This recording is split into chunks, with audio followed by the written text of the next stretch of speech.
A'udzubillahi minasyaitonirrajim. Bismillahirrahmanirrahim. Assalamualaikum warahmatullahi wabarakatuh.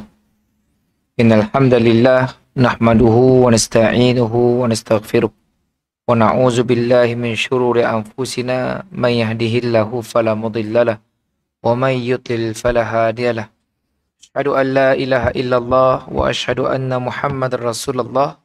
Allahumma salli ala sayyidina Muhammad wa ala alihi wa ashabihi ajma'in. Rabbi syrah li sadri wa yassir li amri wahlul 'uqdatam min lisani yafqahu qawli, amma ba'd. Tuan-tuan sidang jamaah dirahmati Allah Subhanahu wa taala. Kita menyambung pengajian kita dalam kitab hadis 40. Ya.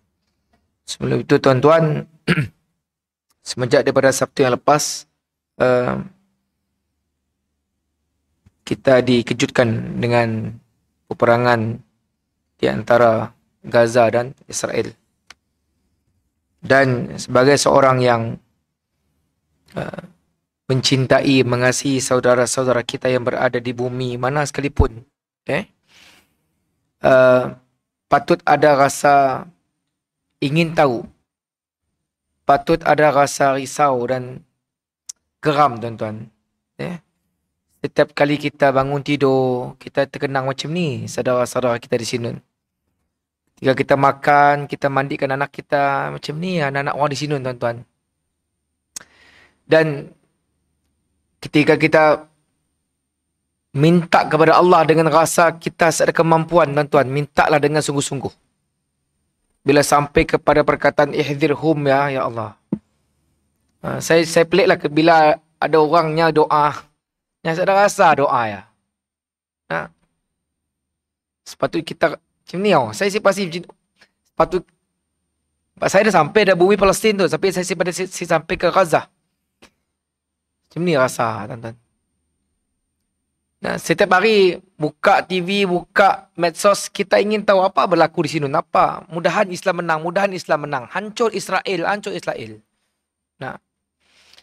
Setiap kita kena ada rasa sensitif macam ya. Jangan ada rasa, mana kata adanya lah. Sekurang-kurangnya, babilah dianjurkan untuk setiap masjid tu, untuk baca qunut nazilah tu. Ya, senjata kita, tuan-tuan. Kita nak pergi ke Sinun, berperang, si dapat. Ada satu perkongsian oleh saudara Nadir. Baru tu, ditunggal oleh Sidak Jabatan Mufti Perlis, cerita pasal Gaza, ya Allah. Bila dia nak balik, apa kata bininya? Kalau kau pulang, terbang roket, kau tunjuk roket, dia berhenti, boleh pulang. Tapi kau pulang, kau sudah dapat pulang apa, ibu pulang. Ya Allah. Kita tu dengar bunyi tu orang tadi, mentol meletup je dah belabah hati nak. Bab meletup. Tu bunyi ya Allah. Jadi teruskan tuan-tuan, doa kita, pasal geram kita dengan Israel tu, ada cara lain tuan-tuan. Semoga satu masa kelak hancurlah Israel lah.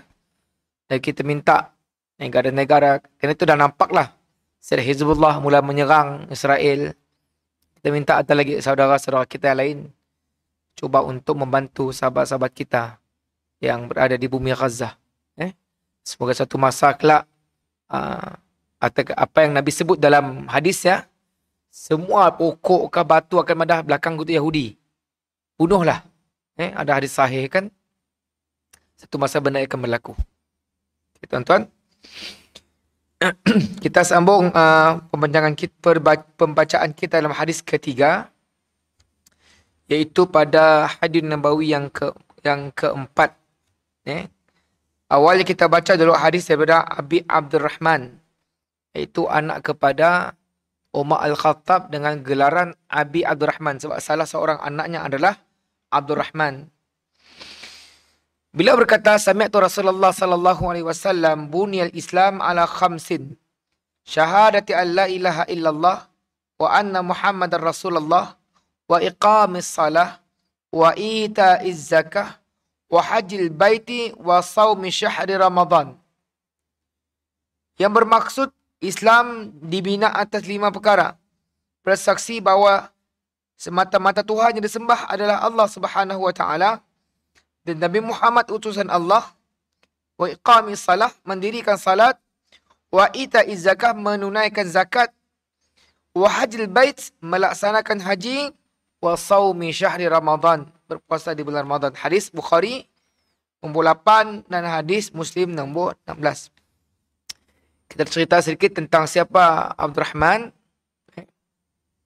Siapa Ibnu Umar, atau gelarannya Abi Abdullah. Kita dah cerita sedikit. Dan kita dah sebut beberapa pandangan ulama tentang Ibnu Umar. Dan kita dah sebut beberapa pandangan ulama berkenaan hadis nombor 3 ini. Kita dah baca hadis Nabawi yang pertama, kedua dan ketiga. Sekarang kita sambung lagi keempat, 5, 6 dan 7. Okey. Jadi tuan-tuan yang dirahmati Allah Subhanahu wa taala, selepas yang pertama, penyaksian kepada Allah Subhanahu wa taala. Penyaksian bahawa Islam adalah penyataan keesaan Allah Subhanahu wa taala, dan kita benarkan kerasulan Nabi sallallahu alaihi wasallam. What next? Dia tidak cukup hanya lafaz dengan mulut saja. Aku bersyahadah, full stop, no.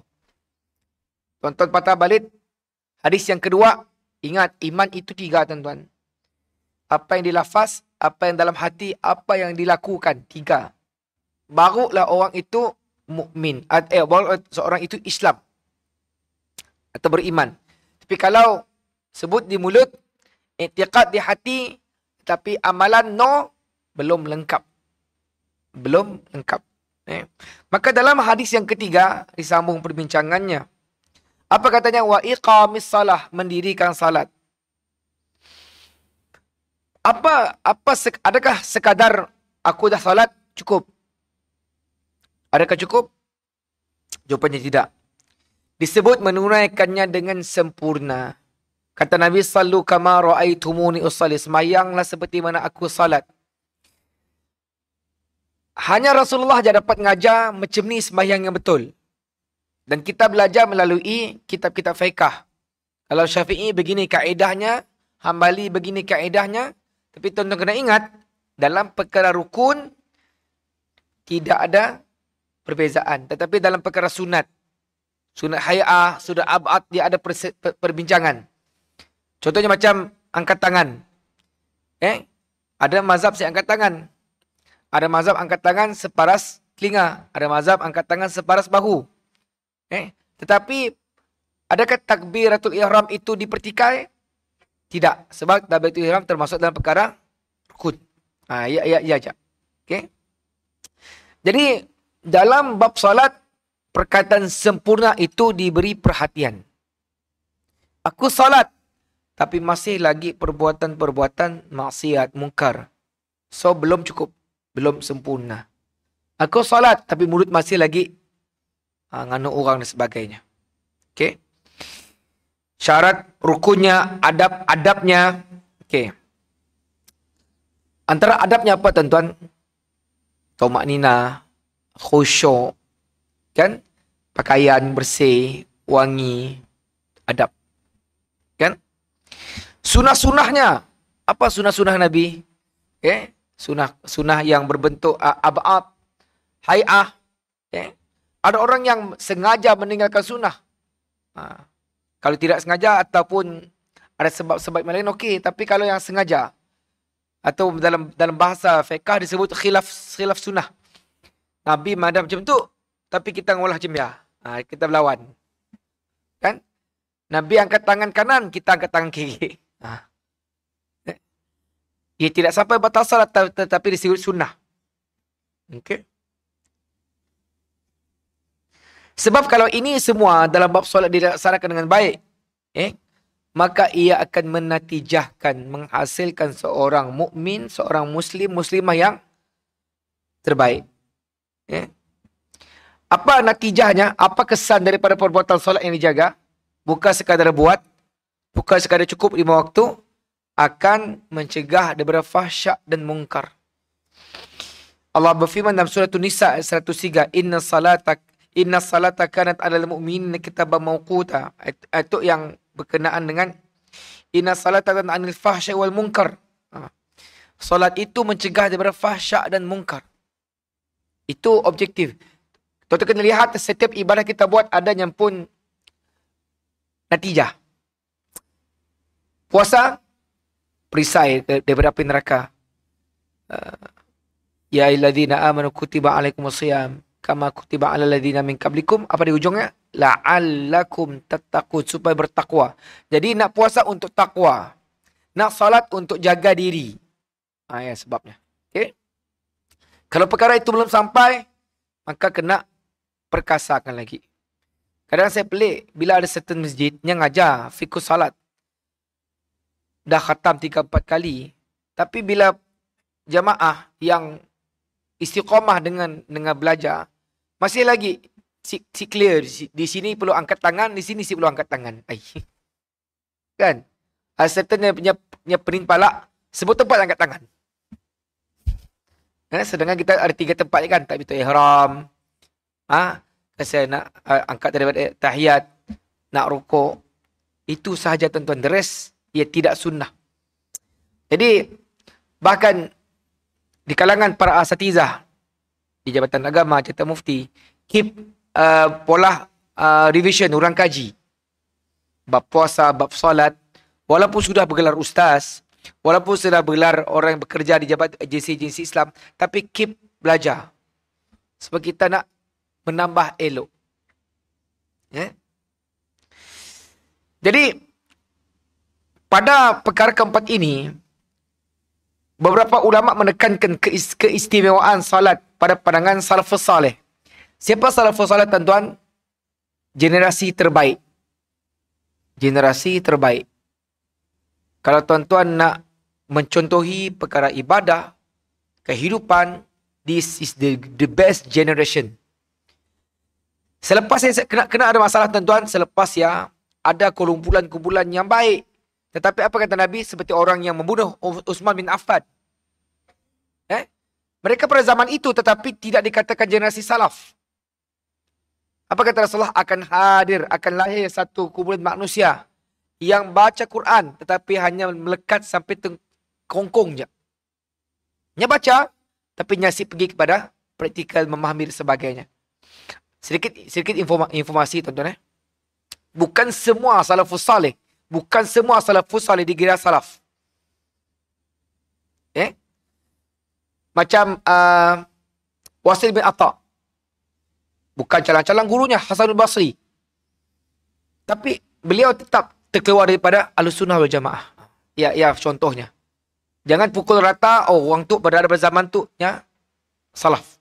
Bahkan ada Yahudi, ada Kristian, ada orang yang murtad, ada Musailamatul Kadzab, ada yang siapa lagi yang teruk-teruk pada zaman tersebut. Tapi kita jangan kata, oh mereka ini juga perlu kita ikut. Tidak. Okey. Baik, kalau tuan-tuan belajar dalam agama, sering disebut pandangan salafus salih. Salafus salih orang yang dijamin Rasulullah dan golongan tertentu. Bukan general lah. Sebab ada orang mada'unya itu berada pada zaman sekian, maka beliau adalah salafus salih. No. Supaya ulama kena lihat, kena beri perhatian. Okey, apa kata antara pandangan salafus salih seperti Umar radhiyallahu an. Tiada habuan dalam Islam bagi siapa yang tarkus salah, meninggalkan salat. Kalau saya sebut beberapa perkara penting tentang salat, tuan-tuan, salat ini seperti kepala kepada semua ibadah. Sadar salat, maka yang lain hancur. Okey. Antara yang tuan-tuan kita lihat, salat tidak melalui perantaraan bila Allah nak beri pada Rasulullah. Direct dengan Nabi. Dan salat, satu-satunya ibadah yang Nabi suruh pukul bila anak umur 10 tahun, setelah 4 tahun diajar, semua semayang. Salat ya. Puasa kah, zakat tidak ada rotan. Yang ketiga, salat tuan-tuan, hatta dalam bab perang sekalipun, ada salat khauf. Bahkan ada salat macam-macam, salat sakit sampai ke tahap begitu sekali. Okey? Sebab bila baik ni pun manusia, tetapi meninggalkan salat, itulah sehina-hina manusia. Sibuk macam ni pun tuan-tuan, jangan jadikan salat itu selingan. Kerja dan sebagainya itu selingan. Salat itu adalah kewajipan kita pada Allah Subhanahu Wa Taala. Tuan-tuan boleh bayang, kalau orang yang tidak ada hubungan dengan Allah, macam ni nak hidup. Kalau talian 2, 4, 3, 4 ya, sering tidak didial, atau kadang-kadang selalu jadi cukup nombor yang ada dial tidak ada dalam perkhidmatan, maka tidak sampailah doa itu pada Allah Subhanahu Wa Taala. Maka jaga tuan-tuan. Allah tidak minta kita tebuk gunung. Allah tidak minta kita tebuk bumi, tapi Allah hanya minta kita sujud kepadanya. Okey. Yang kedua, Sa'ad dan Ali radhiyallahu anhuma berkata, siapa meninggalkan salat hukumnya kafir. Tapi itu ada perbincangan lanjutlah, tetapi secara umumnya begitu. Okey. Abdullah bin Syaqiq berkata, sahabat Rasulullah sallallahu alaihi wasallam tidak melihat sebarang amalan jika ditinggalkan boleh membawa kepada kufur kecuali salat. Okay. Ayub As-Sakhtiyani berkata, meninggalkan salat hukumnya kufur tanpa khilaf. Pendapat ini dinyatakan oleh Ibnu Al-Mubarak, seorang tabi'in yang sifatnya seperti salafus salih. Ahmad dan Ishaq. Sehingga Ishaq menghikayatkan bahawa ia adalah ijma' ahli ilmu. Jadi, hadis Nabawi keempat tuan-tuan tentang pentingnya salat selepas syahadah. Okay. Yang kelima, kewajipan mengeluarkan zakat dari harta orang kaya kepada orang fakir dan yang memerlukannya jika cukup syarat wajib zakat. Jadi saya perlu jelaskan satu persatu tentang zakat. Cuma kita faham syarat zakat dua tuan-tuan. Cukup haul, cukup nisab. Apa haul? Tempoh. Tempoh bagi sesuatu nisab tertentu adalah 1 tahun Hijri. Lebih kurang 355 atau 54 hari setahun. Bukan 365 tahun Masihi. Nisab, tanggallah. Kalau zakat simpanan berapa, zakat emas berapa. Okey. Yang keenam, kewajipan menunaikan ibadah haji dan puasa Ramadan bagi setiap Muslim. Adanya perkaitan rukun Islam antara satu sama lain. Siapa yang mengingkarinya maka dia bukan seorang Muslim berdasarkan kesepakatan umat Islam. Maksudnya haji, puasa di bulan Ramadan. Timbul satu persoalan, kenapa haji disebut dahulu berbanding puasa? Haji lepas dia wa sawmi Ramadan. Kenapa haji disebut dahulu dan puasa diribut kemudian. Apa kata Imam An-Nawawi? Ia hanya berkenaan urutan penyebutan, bukan berkenaan urutan hukum. Maka tidak ada kaitan antara keutamaan. Okey. Dan last sekali, ketujuh, Islam adalah agama akidah dan agama amal perbuatan. Saya ulang, Islam adalah agama akidah dan amal perbuatan. Kebanyakan masyarakat kita nanggap Islam hanya agama amal perbuatan. Tapi dia lupa yang pertama adalah akidah. Sesiapa yang tidak beriman ataupun menolak salah satu keimanan, maka jatuh kufur tanpa khilaf. Kita hanya beriman kepada Allah, Rasul, kitab. Tiba-tiba sampai kepada kiamat, tuan-tuan nafikan, maka kufur. Tidak ada satu kenyataan dalam Islam. Mulut mengatakan, aku tidak beriman, tetapi jauh di sudut hati aku pada aku beriman. No. Seringkali perkara ini dimainkan oleh golongan-golongan yang ateis atau golongan-golongan agnostik. Golongan-golongan yang meletakkan akal. Siapa golongan ini yang dahulu tuan-tuan yang terkenal? Iaitu Mu'tazilah. Kemudian ini sudah lenyap. Tetapi cara fikir ada sekarang. Ideologi-ideologinya. Menggunakan akal dan perkara-perkara yang di luar batasan. Jadi berhati-hatilah. Kita tidak mengatakan Islam menolak akal, tidak. Tapi Islam meletakkan yang mana boleh, yang mana tidak boleh. Bahkan tuan-tuan kena ingat, saya pernah baca kan, satu perkara yang Islam menghalang orang yang bertanya sesuatu yang tidak memberi manfaat pada imannya. Contoh, Ustaz, siapa nama bini iblis?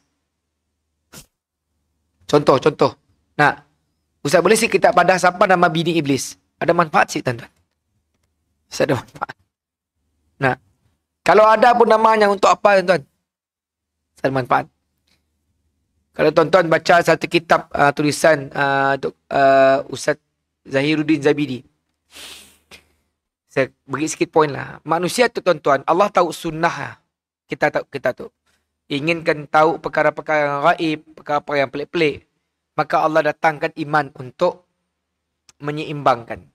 Daripada kita sibuk tahu hal jin, hal hantu, maka Allah datangkan malaikat untuk balance. Okey. Kita pergi pada last, iaitu aplikasi hadis dalam kehidupan. Tuan-tuan yang dirahmati Allah Subhanahu wa taala. Islam merupakan agama yang perfect, sempurna. Tu dengar, tu penting. Ia tidak menerima sebarang pengurangan dan penambahan. Allah sebut dalam Quran, Al-yawma akmaltu lakum dinakum wa atmamtu alaikum ni'mati wa raditu lakum al-Islam madinah. Pada hari ini suratul Maidah sempurna. Apa yang turun pada Nabi sempurna tuan-tuan. Tidak ada kurang, tidak ada tambah. Tidak ada pengurangan, tidak ada penambahan. Contoh, kita ada akhir zaman tu, sadagi 5 waktu, tinggal 3 waktu contohnya. Maka itu batil, salah. Ataupun kita tambah. Di akhir zaman, puasa kita bukan sebulan, tambah lagi 10 hari. 40 hari puasa kita, pun salah. Tidak ada penambahan dalam ibadah, tidak ada pengurangan dalam ibadah. Dan saya suka untuk mengajak kita semua untuk menyemak, recheck, audit semula. Sebab saya suka ulang mengenai itu. Kebanyakan yang kita amal 70-60% kebanyakannya ikut-ikutan. Bukan melalui pembelajaran secara formal. Macam saya dulu kan belajar sembahyang, belajar salat daripada saya lihat macam ni bapak saya sembahyang. Sini cara imam sembahyang. Biar saya belajar lagi di sekolah. Oh, begini. Tapi bila belajar, oh, ada lagi tambah lagi lebih baik. Yang dahulu mungkin ada silap. Mungkin ada tak betul. Kan? Jangan apa yang ada dulu mesti betul, apa yang baru mesti salah, tidak. Belajar. Belajar tuan-tuan. Kalau kita keluar daripada Malaysia, kita tahu macam ni. Mazhab-mazhab yang lain. Maka ingat tuan-tuan, Islam tidak menerima penambahan dan pengurangan.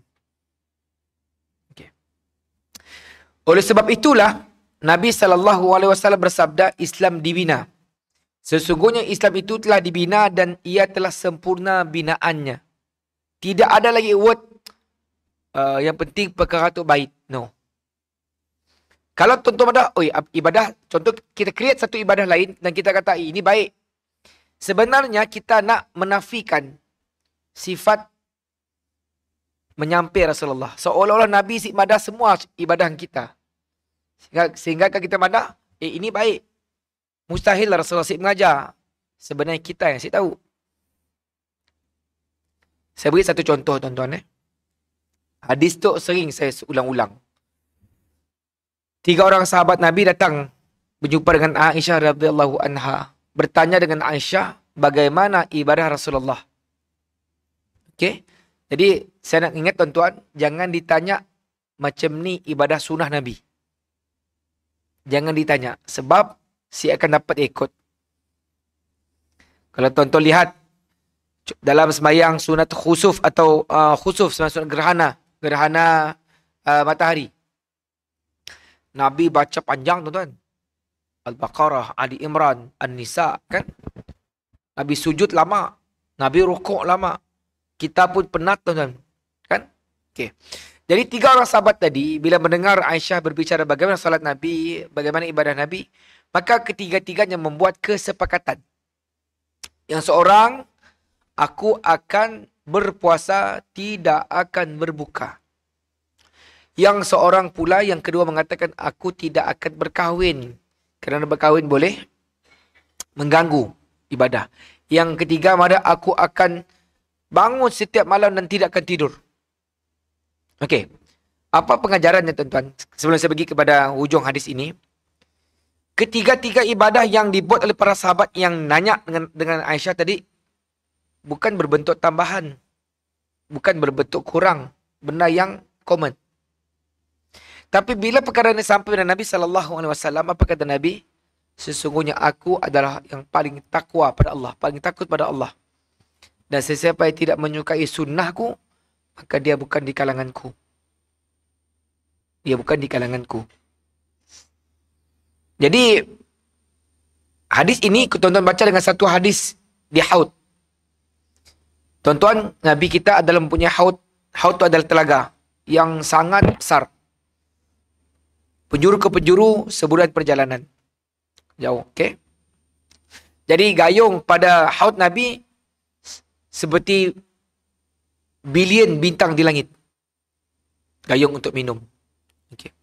Jadi, untuk umat Nabi Muhammad. Bila umat Nabi Muhammad datang nak minum, Rasulullah mengenal kita daripada cahaya wuduk kita. Okey, jadi kita gembiralah. Nabi dapat cam kita. But not so easy. Sampai je nak minum, Jibril nahan. Jibril nahan. Apa kata Rasulullah? Ini umatku. Nak ditahan. Apa jawab Jibril? Setelah kewafatanmu, engkau tidak tahu apa yang mereka buat dengan agamamu. Ditahan. Dan bila Nabi dengar, tuan-tuan, apa kata Nabi? Nabi halau, tuan-tuan. Nabi halau. Ya Allah. Sebab saya minta kita semua tu sentiasa belajar, tambah elok, tambah elok. Bukan nak menganuk sama-sama si. Untuk impun. Untuk impun. Untuk impun. Sebab Nabi sebut dalam satu hadis yang lain, balighu anni walau ayah. Tapi hadis tu jangan dibaca sependek lah. Sampaikan daripada aku satu ayat ujungnya. Barang siapa yang menambah-nambah, ujung kena baca habis hadis lah. Maka berhati-hati. Jangan pada, kami sih tahu. Mustahil tuan-tuan tahu. Masjid tu sentiasa memberi ilmu. Belajar fiqh salat, belajar akidah, belajar bab tafsir dan sebagainya. Tidak lain tu tidak bukan untuk menjaga gigi kita. Sebab ialah ilmu tu penting untuk memberi kemanisan kepada ibadah. Tanpa ilmu kita akan SS syok sendiri. Kita rasa dah okey dah. Okey. Daripada 5 binaan inilah maka lahir perintah-perintah yang lain. Daripada 5 ini tuan-tuan, syahadah, salat, puasa, zakat, haji, maka lahirlah perkara-perkara yang lain. Sebagaimana yang disyariatkan oleh Allah Subhanahu wa taala. Sekalipun hanya dinyatakan 5 perkara ini, maka ia tidak menafikan kewajipan-kewajipan yang lain terdapat dalam Al-Quran dan As-Sunnah. Nak tambah silakan. Tapi sebelum tuan-tuan nak sibuk tambah, pastikan yang 5 ini diberi perhatian. Kadang-kadang orang kita dia fokus yang lain-lain. Tapi yang 5 sambil lewat. Bahasa kita tu cincai. Asal pola aja cukuplah. Kan? Hadis ini adalah sebuah perumpamaan Islam yang diturunkan oleh Allah dengan satu binaan agar kefahaman begitu jelas. Sebab tuan-tuan ada sikit buku ditulis oleh Syekh At-Tantawi. Saya baca ada berapa muka surat lah. Kata penulis kitabnya belajar dua tu. Dia belajar daripada guru bapaknya, ada gurunya sendirinya, belajar daripada banyak ulama-ulama secara formal. Makanya teringin bila nulis buku ya, masih salah tajuknya bagaimana Islam yang sebenar. Okay. Apa yang dibicara di mukadimah saya tertarik. Macam ni Rasulullah mengajar orang dulu mari Islam.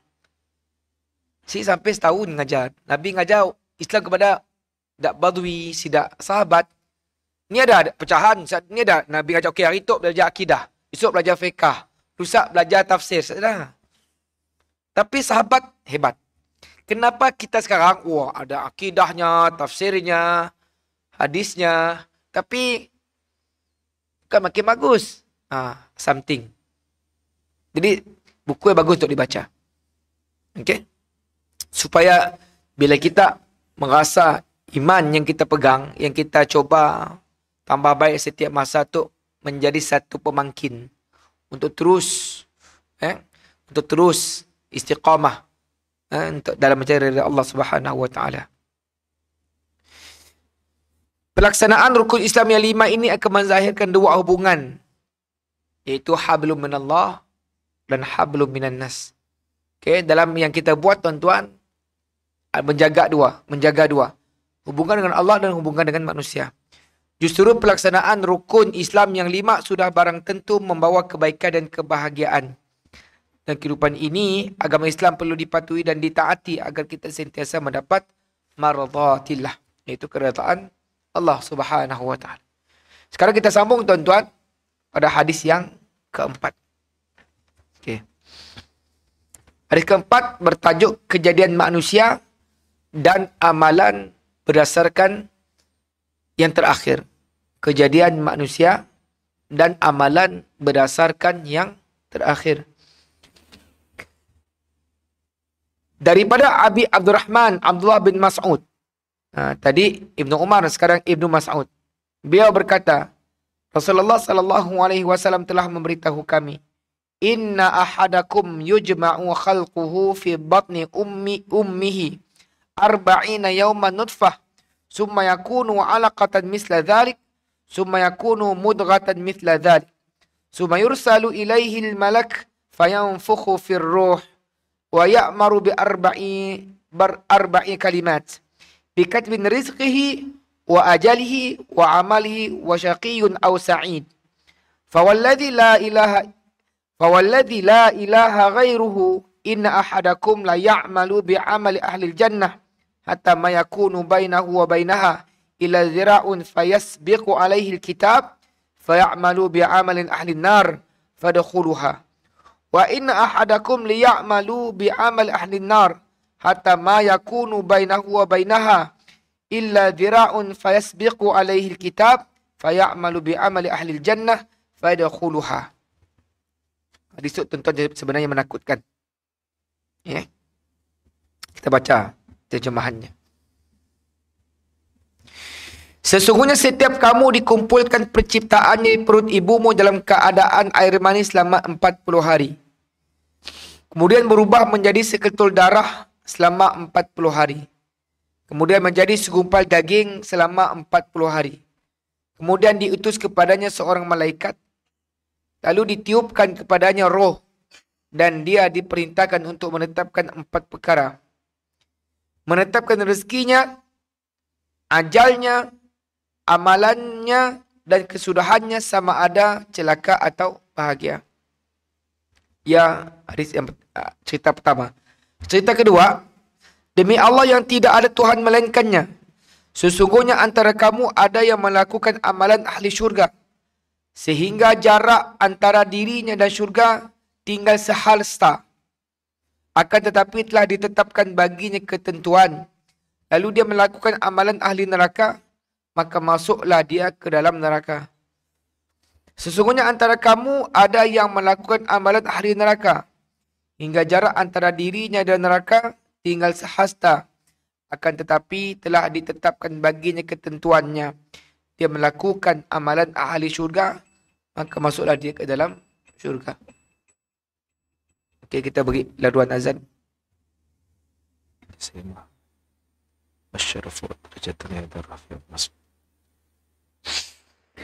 Okey, tuan-tuan minta Allah Subhanahu Wa Taala, saya baca sikitlah siapa Ibnu Mas'ud tu, antara sahabat yang hebat. Saya baca sikit je. Saya dapat baca semua sebab banyak kisah-kisahnya menarik dan rugi untuk saya baca berebut-rebut lah.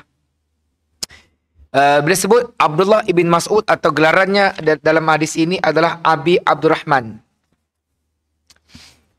Abdullah bin Mas'ud bin Ghafil bin Habib bin Al-Ghazali. Ibunya ada Ummu Abdillah daripada kabilah Ghazali.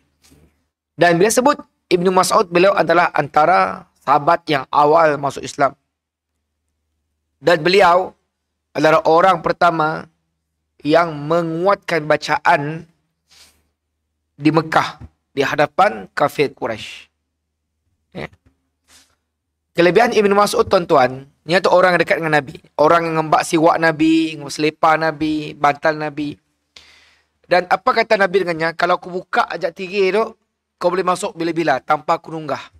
Kehebatan Ibnu Mas'ud. Dan Nabi suka dengarnya baca Quran. Dan dia adalah antara orang yang ikut 2 hijrah.